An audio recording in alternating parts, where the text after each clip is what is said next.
What's up, everybody? Welcome back to 1025 in Conversation. This is episode 5. I'm Jordan along with Grace, and today we're going to be talking about a 1963 horror film called The Haunting. Now, The Haunting tells the story of Dr. John Markway, an anthropologist with an interest in psychic phenomenon, who takes two specially selected women to Hill House, a reportedly haunted mansion. Eleanor, who's played by Julie Harris, a lonely, eccentric woman with a supernatural event in her past, and the bold Theodora, played by Claire Bloom, who has ESP, and join John and the mansion's heir, the cynical Luke, played by Russ Tamblyn. And they are immediately overwhelmed by strange sounds and events, and Eleanor comes to the belief that the house is alive and it speaks directly to her. Now, throughout the years, horror has been one of the leading genres when it comes to fiction and when it comes to filmmaking in general, and it's definitely one of the most influential at that. So in this podcast, we're going to be splitting our analysis of this film in about 5 categories: identity and environment, the theme, which is loneliness, the overall backstory of the film, the technical aspects of the film, such as cinematography and mise-en-scène, and overall, and the final one is the overall legacy of The Haunting. So Grace, I want to ask you real quick, what are your thoughts overall on The Haunting, and what were your kind of expectations going into this film? Yeah, so going into it, since it was black and white, I didn't have very high expectations for the effects and everything, but I found myself not only pleasantly surprised that I was enjoying it, but surprised that I was creeped out. They do a really good job setting this really eerie, unsettling atmosphere.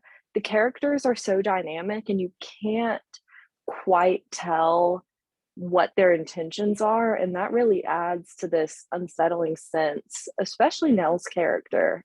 Um, Obviously, she's the heart of this film, and she's just the fact that you don't know exactly what's going on with her, whether she's possessed or she's having a psychotic break or whatever is happening, that really adds to this creepiness because you feel she has this like push and pull within herself. So that's kind of what stands out to me in the film for sure. And that's what I noticed the both times that I watched it, is just how unsettling Nell's performance is. Absolutely. I definitely found her performance very unsettling. And Yeah. overall, I think the film definitely, it benefits a lot with its atmosphere a lot. You know, hmm and going into identity and environment, a lot of horror films over the past few years, they've sort of delved into this idea of identity, whether it's identity and environment, for example, The Shining, or identity and hmm relationship with Halloween. Identity sort hmm of plays a key factor in all of that. And the main thing is Eleanor's mental health. Now, hmm when we first meet Eleanor, she's very excited to go to Hill House. And I was Yeah. wondering, watching the film, I was wondering, why is she excited to go here? It's nobody in here. You know what I mean? It's only her and 4 other people. But over time, I started to think, well, maybe she's happier when she's by herself and not, Mm. surrounded by, the chaoticness of like family Mhm. and all that type of stuff. What are your thoughts on that? That's a really interesting perspective, especially because I kind of get the opposite feeling. I think it's that she wants to belong somewhere, and she has this like really weird, estranged relationship with her sister. So she's not going to get her sense of belonging there. And she's so traumatized and feels all of this guilt about her mother that her own family is not where she's going to find that belonging. I think she's hoping that there's going to be like this big group of them and they're all going to like become best friends, because the first night there, she actually toasts she says, let's toast to good companionship or something like that. And Yeah.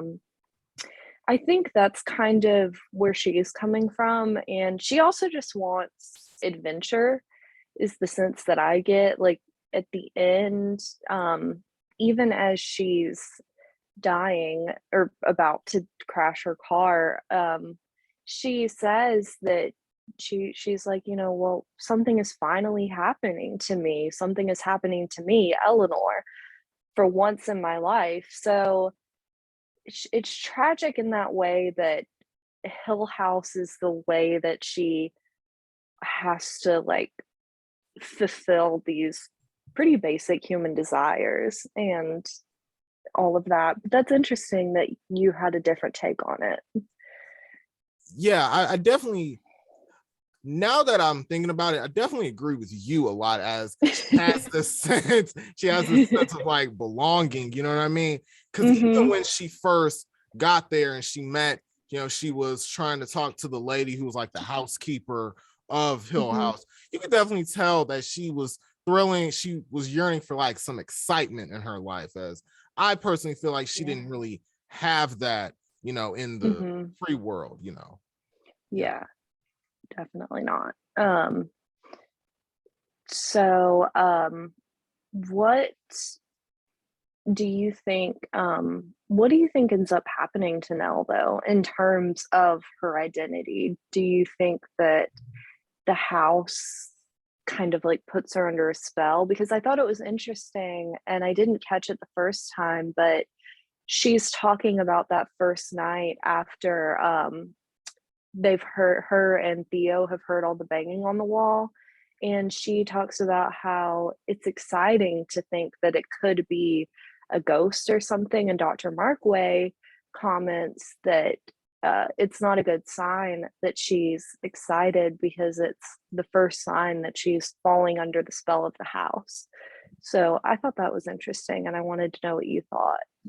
I definitely think throughout the film, the Mhm, house, symbolically, the house represents actually her mental health in a way, but mm, also as she died, I feel like the house court sort of consumed her in a way, you know, mhm, because even when you watch, and I'm going to bring The Shining back up again, when you watch The okay, Shining, Jack Torrance essentially was consumed by the hotel that him, Shelley mhm. Duvall, and their son were in. So I kind of feel like the fate of Eleanor was in a similar way to Jack Torrance. Yes, and there is a ton of similarities between The Shining and between this film. And I think you could even bring Psycho up into it a little bit, because the thing that I think is really detrimental to Nell's mental health and that makes her so susceptible to the house is this trauma that she has from her mother, which obviously that's Norman Bates. Yeah, She doesn't take it to a violent extreme. It's more of a self-destruction than an she's gonna hurt other people. yeah. And Mhm. I also feel like that's what makes this film stand out from the other horror films over the years. Because when I watched this film, I was thinking to myself, okay, this is more in line with I think it's more in line with a psychological thriller as opposed to like Mhm. a horror movie like Psycho, which is sort of like a slasher film, kind of a Mhm. character study on Norman Bates. But I definitely think that the haunting, it's its greatest strengths are not only its atmosphere, but Mhm. also the overall psyche of the character of Eleanor. And I found that to be really interesting. Yes, and to add to that, another thing that, I noticed this time through is there's never a ghost that's shown, it's always these loud thumping sounds Yeah. or a disembodied little girl crying that you hear, but it's Eleanor and Theo and the other characters' reactions that make those noises so scary. So it's interesting that you don't see any violence or disturbing imagery, and the film still has that atmosphere of being so eerie. Yeah. Yeah, and I like that you Mhm, brought up that there was no ghost in the film, because I mhm, bet you if this film was made today, it would add ghosts, it would have monsters and all that type mhm, of stuff. But it's really interesting that the director Robert Wise, mhm. instead decided to use really great sound design to still scare the viewer and make them feel kind of uneasy while watching.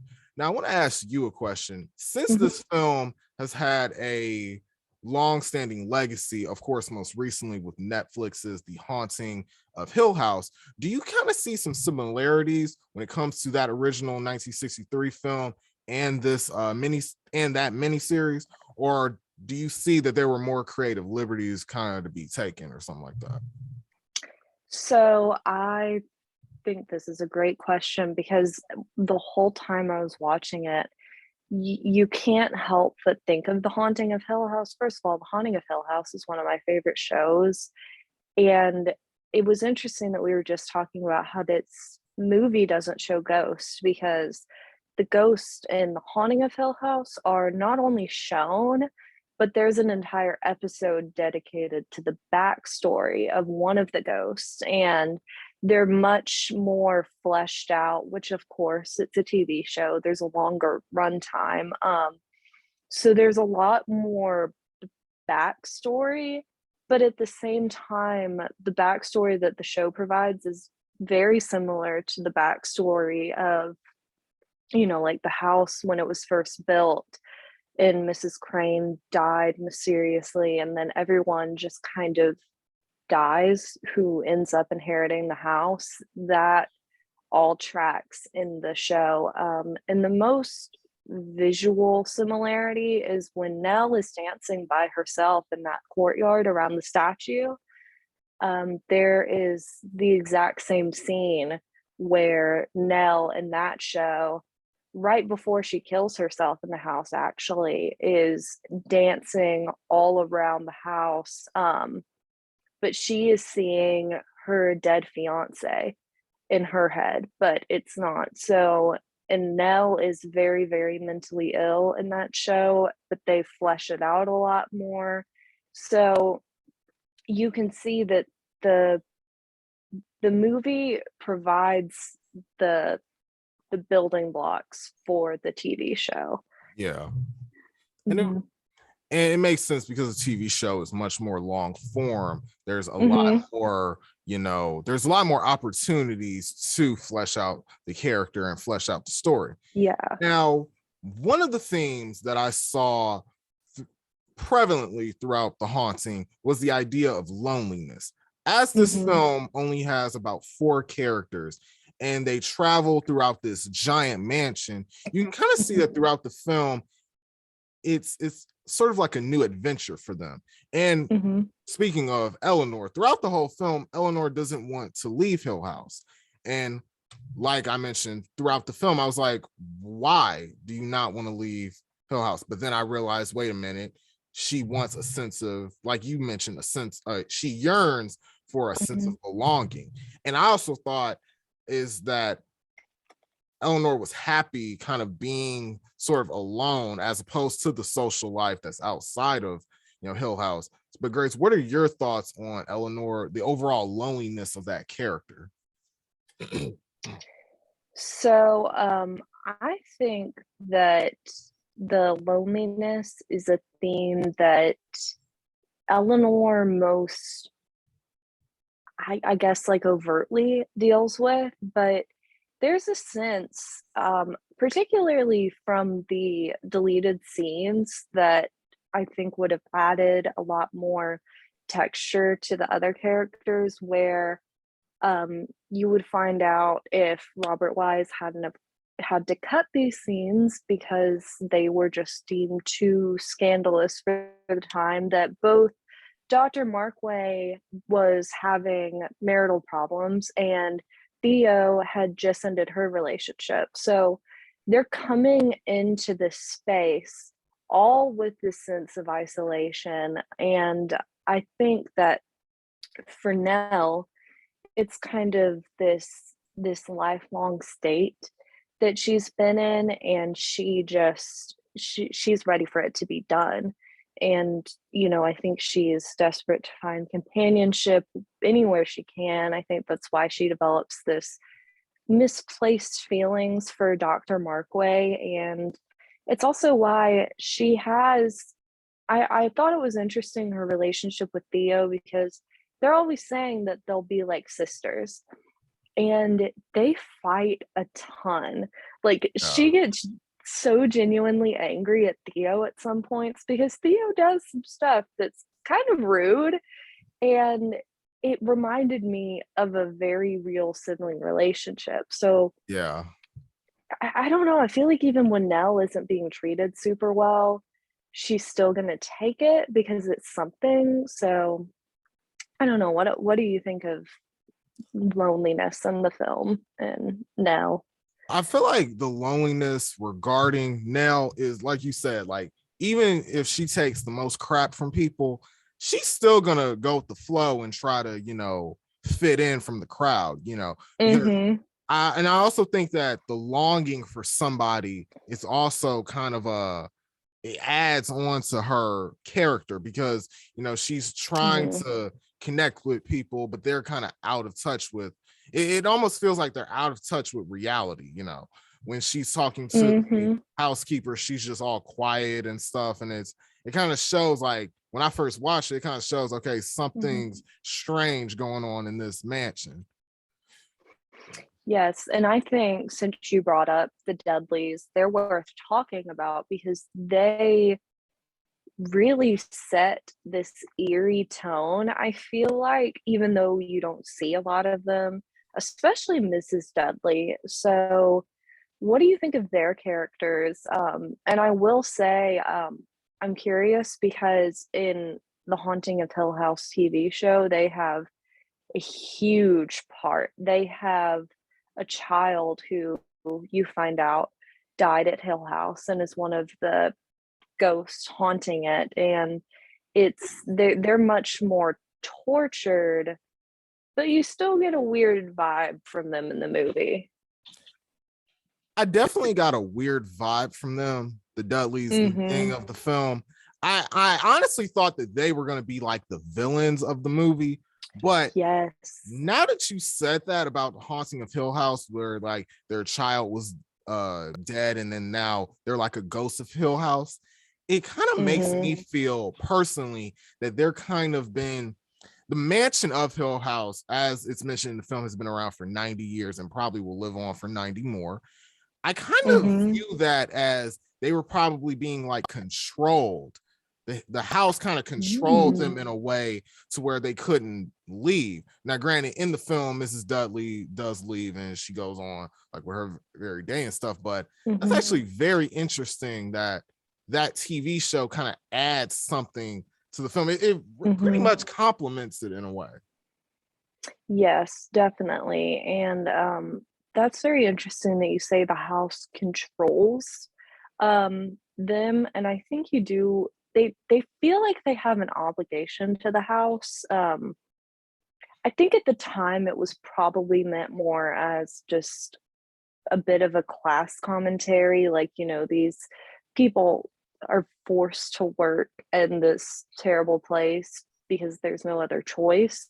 But the TV show does kind of complement that, and build that out a little more. But there is a sense that Nell is being controlled by the house, especially those two scenes where she like suddenly is like almost tipping over the balconies, the Yeah. one outside and then the one on the staircase. Yeah. You get a sense that that's not Nell doing that. Right. It's kind of like a Um, ghost controlling her to do that stuff.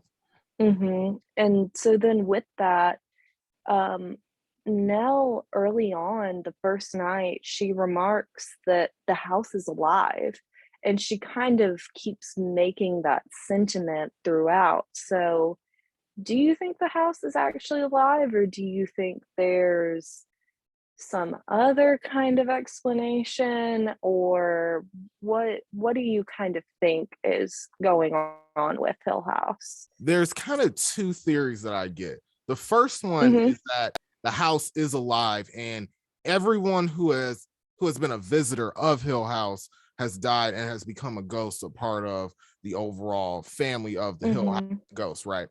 And then Mhm. second one, and I kind of got this from watching the film today, I kind of think that all of these events probably happened in Nell's head. Because there's a lot of theories in many horror movies that sometimes something happens in the Mhm. character's head. Like I'm gonna take Mhm. now granted this isn't really a horror movie, but like American Psycho, for example, everything that Yeah. happens in Patrick Bateman's head, everything that Mhm. happens throughout the film, a lot of people say that happened in Patrick Bateman's head. That's kind of what I get from Mm. it. Some of it probably That happens in Nell's head.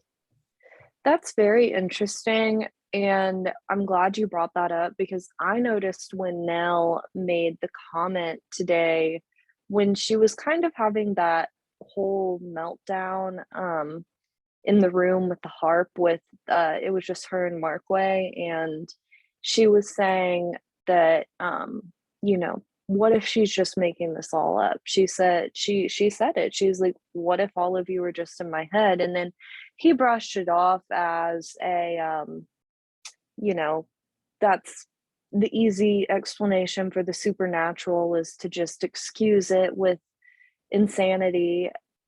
But that's interesting, and the film doesn't really give you a definitive answer to that, other than maybe the ending, but even still, you kind of Nell is not a reliable narrator, Yeah. and it's always interesting to watch stuff with unreliable narrators, like, it kind of makes me think of Us, which we watched earlier in the class, because there's that huge twist at the end, and you realize that the person that you've been and she it's complicated because she is the protagonist, you still pull for her, but you realize that she traded places with the real Addie when she was Yeah. younger, and it makes you rethink, like, is this person the monster? And you kind of get that sense on less of like a twisty scale in this movie.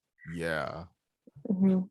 Now, moving on to the Mhm. overall backstory of the film. This is coming from IMDb, and it says here that Mhm. director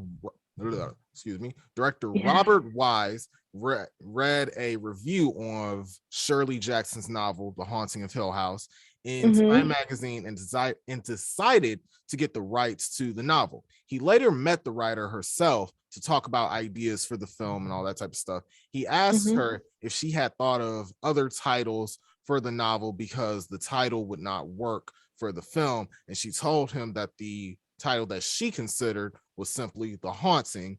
And Robert Wise Hmm. decided to use that for the film.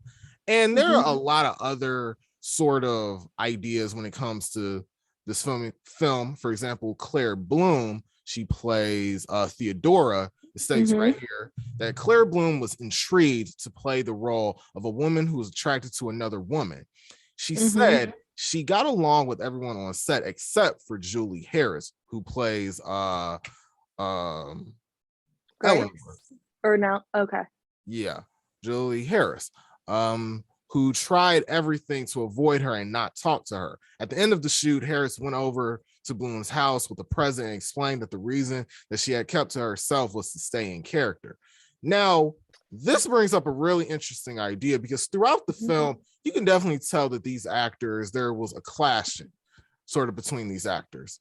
Mhm. But then at the end, when Eleanor dies, you can kind of see a very sad sort of reaction from her. It's like, dang, she really Mhm. lost kind of like a friend of hers.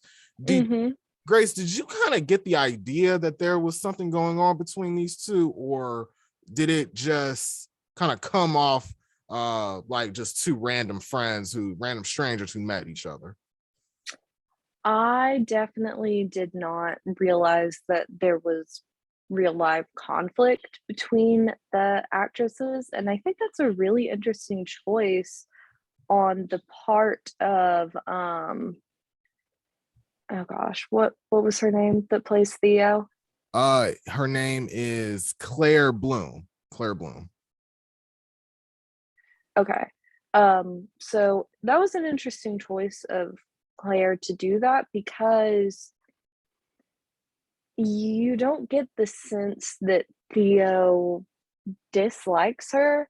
If anything, I kind of saw a subplot love triangle on a very, very subtle level happening, where Nell's feelings for Dr. Markway are a bit more obvious, but you kind of get a sense that Theo is a little jealous of Nell's affection for Markway. Yeah. And it's interesting to consider at the time that they could not push further this lesbian identity that Theo had. You really have to read the subtext of a Right. lot of it. So it makes me wonder if she made that choice because she kind of sees Theo as like a jealous lover and she didn't want to form this connection with um, Julia Harris because she wanted there to be real tension. I guess that's commitment to your role. Sometimes I Yeah. hear the things that actors do, and I'm like, wow. Yeah. Um, Yeah. but It's really interesting that mhm. happened because like you said, a lot of actors, it's like some of the stuff y'all be doing, like Yeah, I can't. yeah. Like Heath Ledger is always going to be my go-to example. Yeah. R.I.P. R.I.P. to him. Mhm. And there are a lot of other examples, a lot of trivia stuff on IMDb about this film. For Mhm. example, it says here that Robert Wise, he shot the film in black and white because he felt the depth and rich atmospheric quality of black and white for this genre of Mhm. film and felt it would be perfect to enhance the moody psychological quality of the story. In addition, the studio contract specified the film must be shot in black and white.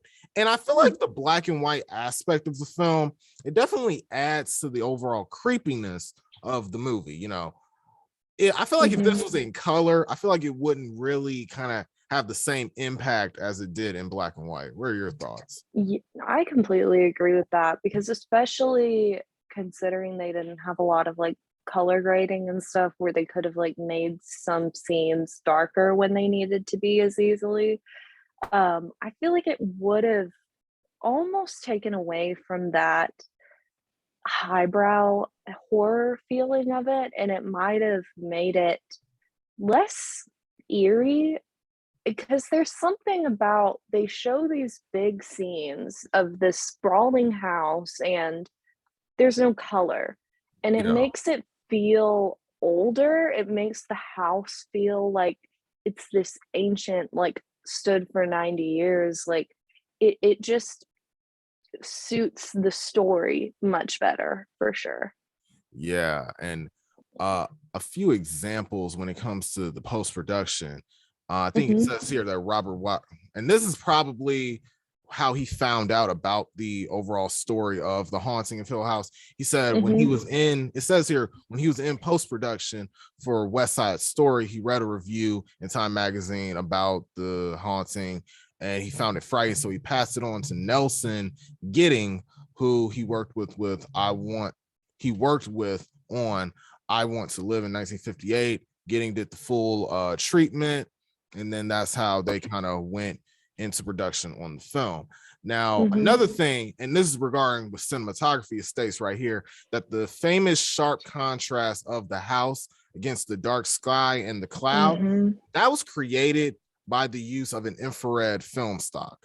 Now, That's very cool. now let me kind of look up what infrared film stock Yeah. is. Yeah, I'm curious about that. So did they use an actual house?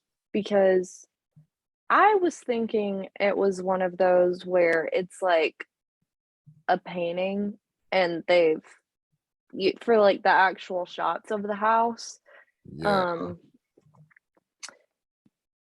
Real House. Give me 1 second. But as far as the Yeah. infrared part, it says that Uh-huh. infrared film works. They were used to record like infrared lighting particles. So I'm guessing infrared is Mhm. like the stuff that's in your remotes, like remote Mhm. controls in your TVs. So I'm guessing something like that was used.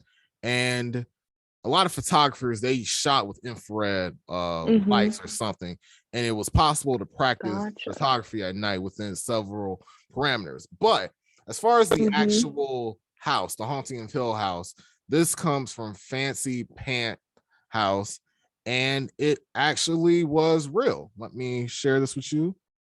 Hopefully you can see Yes. this. And this is it. Oh, that is creepy, even in the daylight and in Yeah. color. That is just a creepy house. Yeah, and this is from the Haunting of Bly Manor, which I think is connected to the Mhm. Haunting of Hill House. So yeah, Yes, another great show. Love it.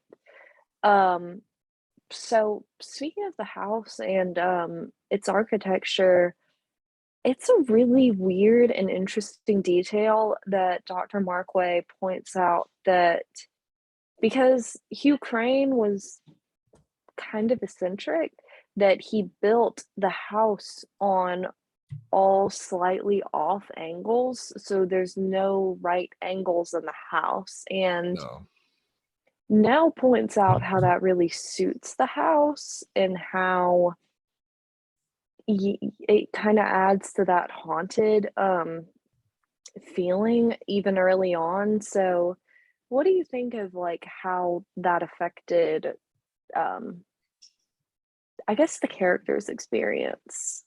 it, it kind of feels very disjointing when you think about it, because Mhm. when a house basically lacks any like symmetric structure, it looks very like weird looking. You know what I mean? So it's kind of Mhm. like you're going through like a very surreal kind of psychedelic sort of painting. You know what I mean? That's Mhm. kind of what it feels like. And it feels very disjointing to, I'm guessing, the visitors of Hill House as well. Yes, and then everyone keeps getting lost in that house too. Like, and Grace at the end even remarks that she felt like it was almost as if the house was doing it on purpose, like keeping her lost. And honestly, with all of the thumping and everything, I wouldn't be surprised if there's like doors moving around or something like really unexplainable like that happening. Yeah. So Yeah. And speaking on the curvature of the uh-huh. walls, another trivia from IMDb, it states that most of the Yeah. film was shot through lenses that added a curvature to the wall, making the house even more strange. So I think Oh. it was very much a creative choice that Robert Wise Mhm. took to make this location seem even more unsettling and out of Mhm. this world, sort of like this feels like watching this film, it makes it feel like that this location, this mansion, isn't even a part of this world. It's not even on the same planet. It feels like we're not even on the same planet Mhm. as Hill House in a way. Yes, and speaking of that too, Robert Wise does a really good job making it feel so dynamic because they're in the same location for the entire movie basically once Nell arrives, but there's also not that many different rooms used because you can see from the outside that's a gigantic house, and they probably only go in, like, 2 of the bedrooms, like, the parlor, the dining room, and the nursery, and then that little, like, courtyard greenhouse thing, but it feels like they go so many places, so Yeah. that was very brilliant the way he worked on what I assume would be like a budget to where you can't build like all of these different sets for this house, but he still made it feel so full. Definitely, definitely. Mhm. Now, moving on to the technical aspects of the film, Mhm. we sort of talked about a lot of it, early on, but when it Yeah. comes to the cinematography and as well as the mise en scène in the movie, for example, the ominous gargoyles, the high camera angles when it comes to our main characters, makes them feel much smaller in this giant, location, as well as the echoing noises in the house, for example, the banging and all that stuff that the ghost was making. What do you think? How do you think that the cinematography and the mise-en-scène sort of kind of encapsulates the overall creepy factor of the haunting? I think it has, like we were talking about the film being in black and white, having so much to do with that creepy atmosphere. Same thing with the mise-en-scène, because you see like the parlor, for example, the room of operations that I think they called like the purple room. Um, it was so full of so much, like you could honestly pause the frame and just sit there and notice a new set piece. Like there were gargoyles, there was so much furniture, and having the rooms so full of furniture like that makes it feel very claustrophobic. Yeah. And it's also like it's unnecessary because like no one lives in that house. So it adds to this idea of like this was Hugh Crane was such a frivolous person for even building this house when it was just for him, his wife, and his daughter. And there's just the feeling of like excessiveness. Yeah. Mhm, I definitely agree with that. And another aspect mhm, about it is where it's the use of mirrors are also a function that can definitely mhm. work. Now I'm going to share my screen with you, and this comes from Yeah, horror homeroom, and it states right okay. here that the function of mirrors in building terror in the film's climax reinforces Dr. Montague's claim, let's see, that we are only afraid of ourselves, especially with Luke's Mm, of seeing ourselves clearly and without disguise. Now, that mhm, kind of brings up another aspect that I have about this film, is that this film also, the use of the cinematography, the mise-en-scène, the location, and all of that, it also kind of drives home the fact that this film is also about a person battling themselves in a way, battling their yes. psychological version. Like it's kind of like battling their demons, but your demon is yourself, Mhm, is you. You know what I mean? absolutely.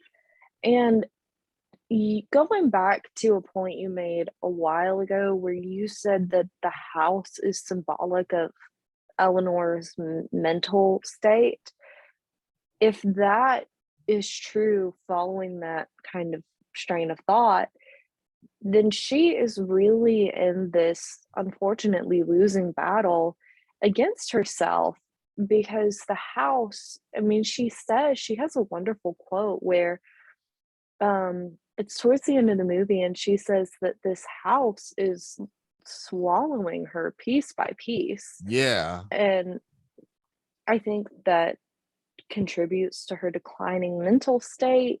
She's losing herself to this house, and in the same sense, she's losing herself to herself, which is Oh, really tragic.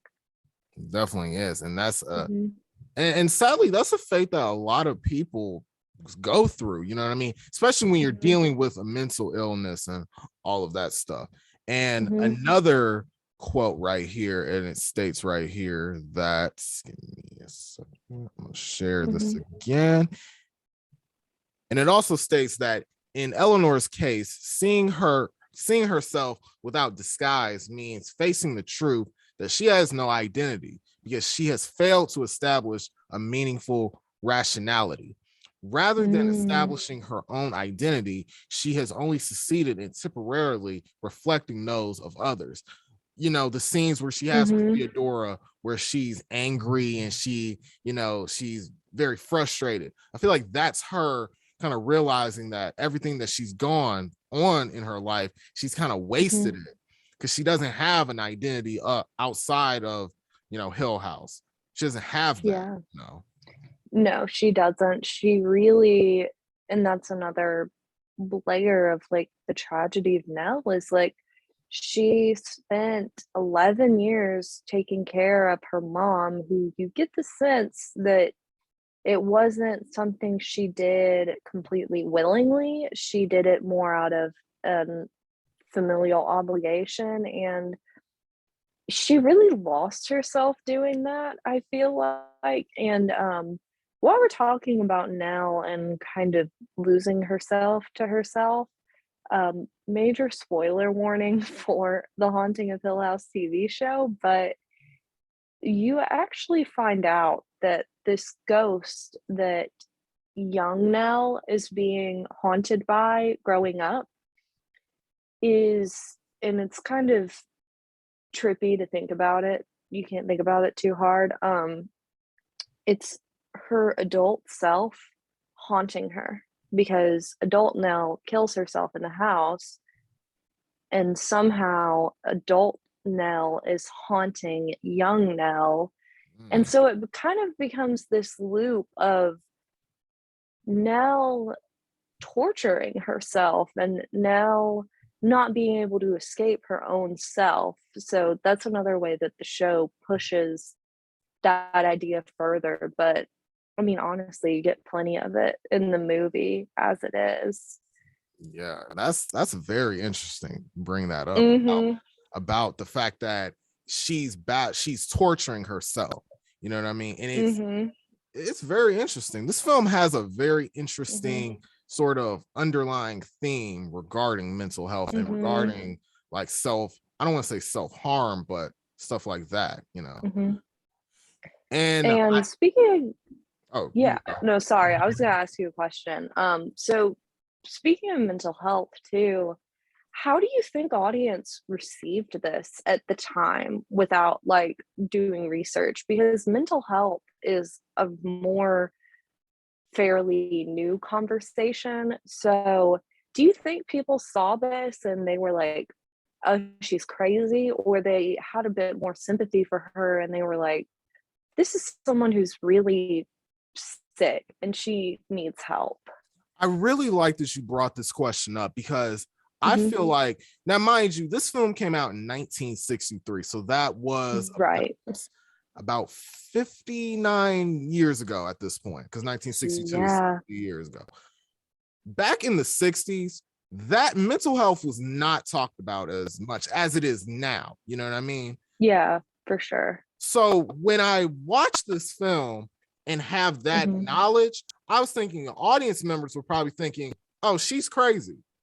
Mhm. Simple, she's crazy. But bringing this film into a 2022 audience, now we kind of look deep into the fact that this is not just a crazy person, this is a tortured soul. Mhm.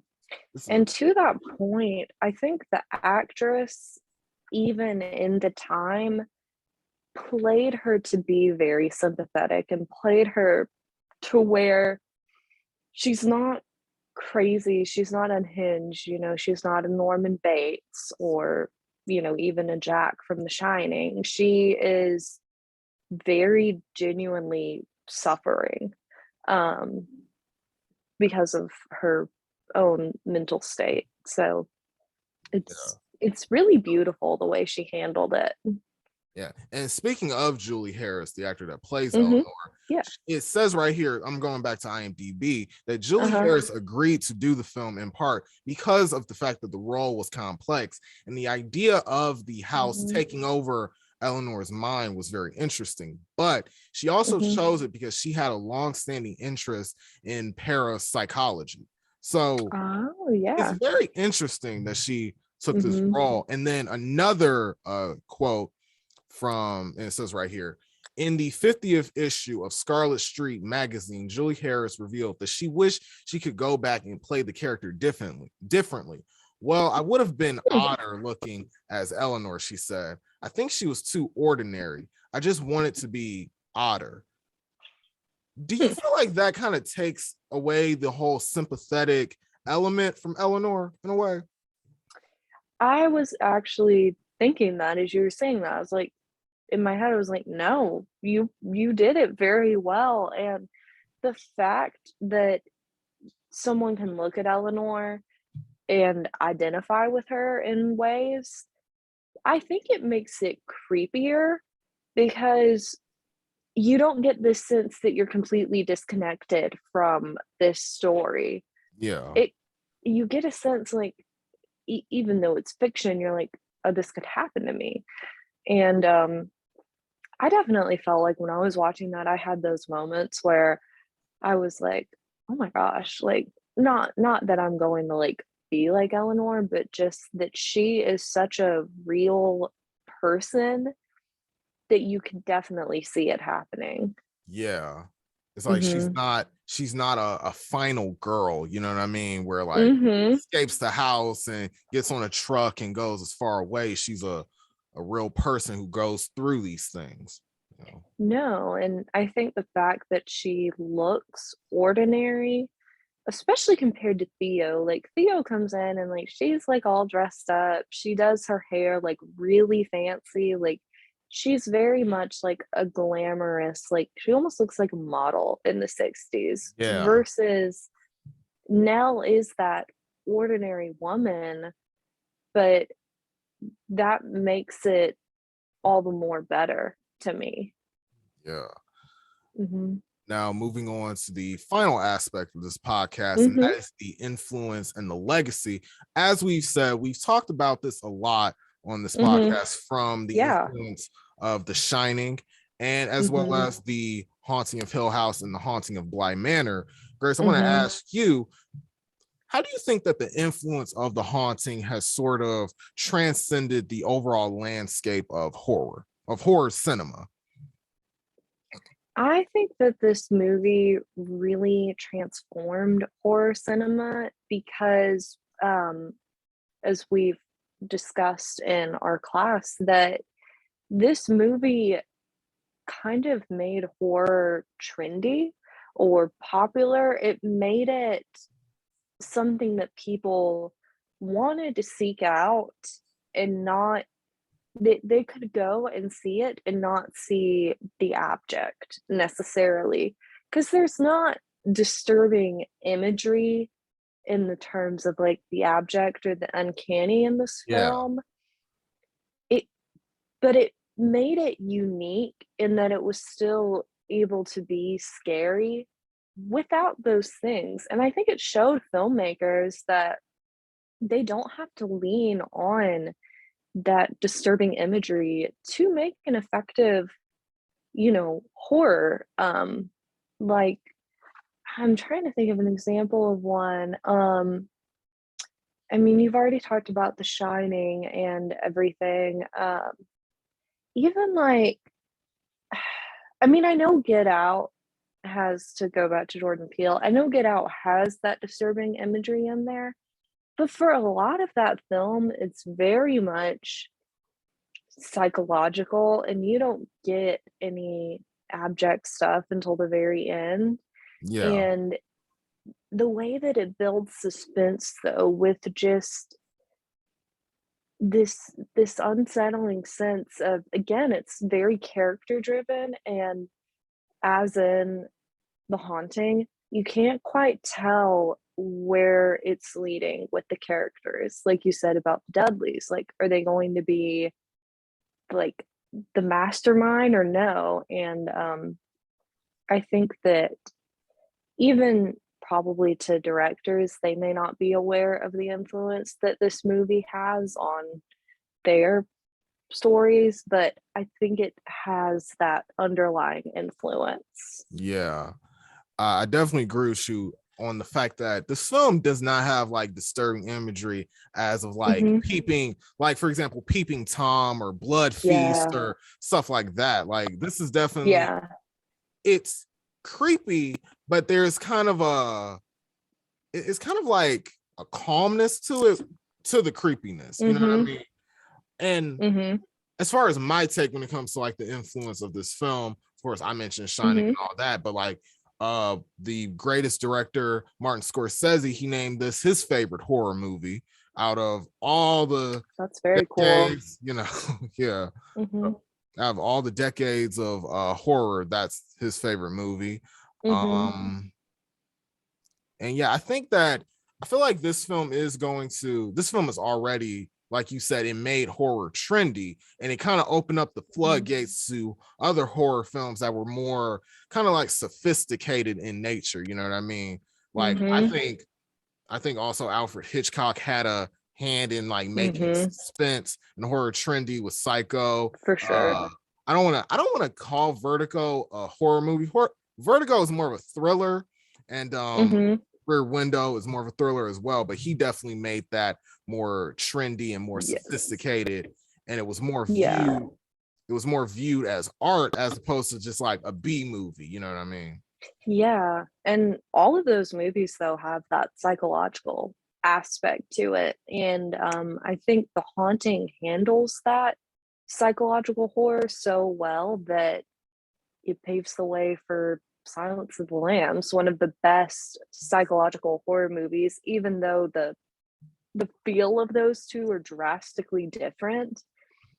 You still get this really rich look at someone's mental state kind of falling apart.